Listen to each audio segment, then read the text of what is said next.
Hello everyone, welcome to the presentation. To start off, we would like to go through the definition of digital piracy. And as defined by the US Copyright Office, a digital piracy refers to the illegal duplication, copying, and sharing of a digital creation without permission from the copyright owner. And for context, before the birth of the internet in 1995, file sharing was limited to experienced computer users, due to the technical difficulties of copying and disseminating files.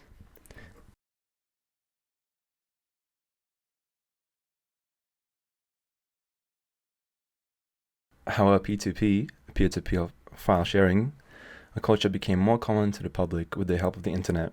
Since then, uTorrent, Napster, and BitTorrent, which are all P2P file sharing websites, were mainly used to pirate all types of files and goods.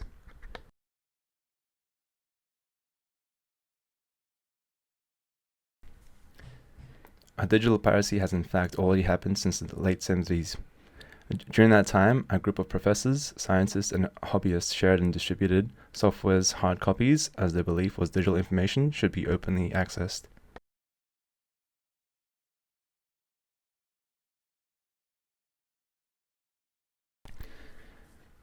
However, Bill Gates heavily criticized the practice in his 1976 An Open Letter to the Hobbyist as the act of the criminal. Who cares if the people who worked on it get paid? Is this fair? He said.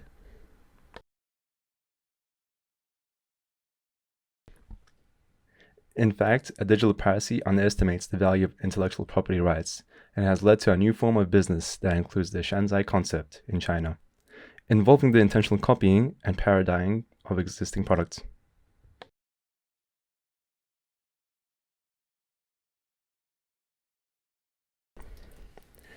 And Shanzai has become widely known in recent years as a result of its association with counterfeit or imitation products that are made to look like popular brand name goods but are sold at a lower price point.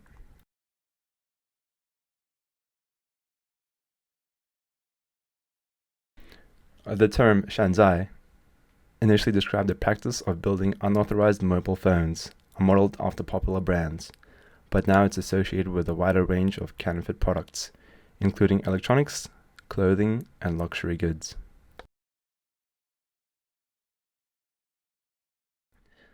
Our presentation uses several photos from the Shanzai archaeology, which is a collection of original phones from the technological interbreeding made in China. This artistic project has taken a critical approach, exploring the production of technology through an interpretation of Shanzai.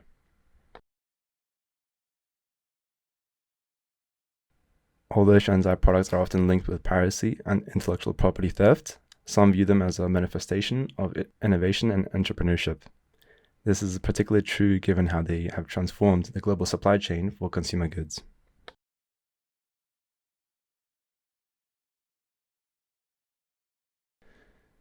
Shanzai manufacturers can quickly iterate products at a lower cost, creating a globally specialized network that enables small and medium-sized companies to respond to customer demands, transforming unaffordable luxury goods into affordable ones for consumers.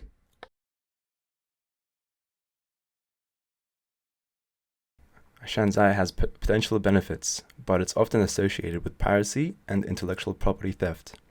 Governments and industry groups are taking measures to combat digital piracy, but it remains an ongoing and complex issue.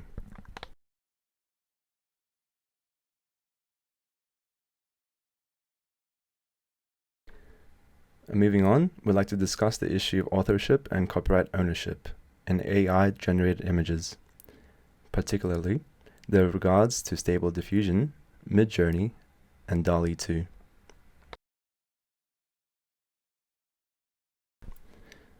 Determining the author or copyright owner of an artwork generated by an AI system is challenging. It can be argued that the creators of an AI system, or the datasets it's used to train, should be considered the author or the owner, while others may contend that the AI system itself should be considered the author. Additionally, the use of existing copyright materials in AI can create legal challenges. For example, if an AI system uses copyrighted images or music as an input data to create an artwork, it may be considered a derivative work and infringe on the original copyright owner's rights.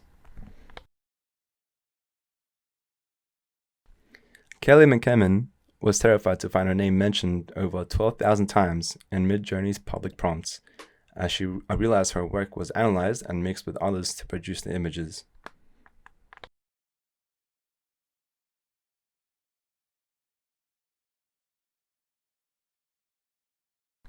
She filed a lawsuit against Midjourney, AI imaginary generators, and Stable Diffusion. They claim that these systems used 5 billion images from across the internet, including their own work, without consent or credit.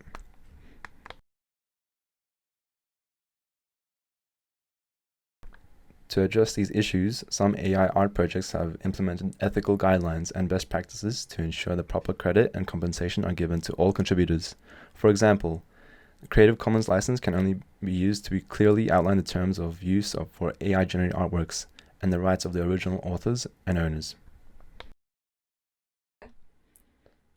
While legislation is being altered to address these legal gray areas, there is still significant debate and uncertainty surrounding the issues of authorship and copyright ownership of AI art.